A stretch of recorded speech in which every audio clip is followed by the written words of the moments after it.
আজকে হচ্ছে আমার প্রচুর মুড অফ ছিল। আমার ফ্রেন্ড ও আমার বেস্ট ফ্রেন্ড, ওকে ডেকে নিয়ে আসলে আমি আমাদের একটা গ্রুপে দেখছিলাম যে এখানে একটা কাশফুল আছে নদীর ধারে।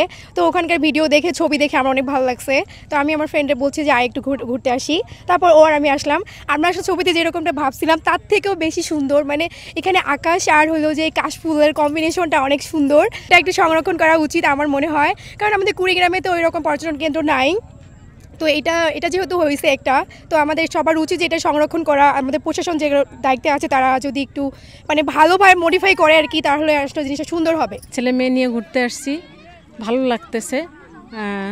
পুরা এইটাই সাদা, উপরেও সাদা, খুবই ভালো লাগছে। এখানে মনে করো যখন চৈত্র মাস শেষ হয়ে যায়, বৈশাখ মাসে বৃষ্টি বাদল যখন বেশি হয়, এই সময় কাশবন তখন চালু হয়ে যায়।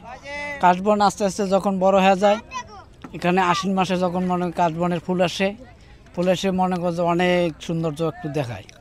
দেখার পরে যখন এই আশ্বিন মাস চলে যায়, কার্তিক মাসে পরে আমরা কাশি কাটার পরে মনে করেন এগুলো নিয়ে যে বহু ধরনের মনে ঔষধি কাজে লাগে। মনে পানের পর দেয়, কেউ ঘরে বেড়া দেয়, কেউ অনেকে মানে বিভিন্ন ধরনের বিভিন্ন কামে লাগে। তখন এলে কাটি নেওয়া হয়, আমরা গরু ছাগল ভেড়া যা আছে সবগুলো মনে সুন্দরভাবে আমরা পালতে পারি। এই জন্য আমরা এই কাশবনগুলো রাখি দিই।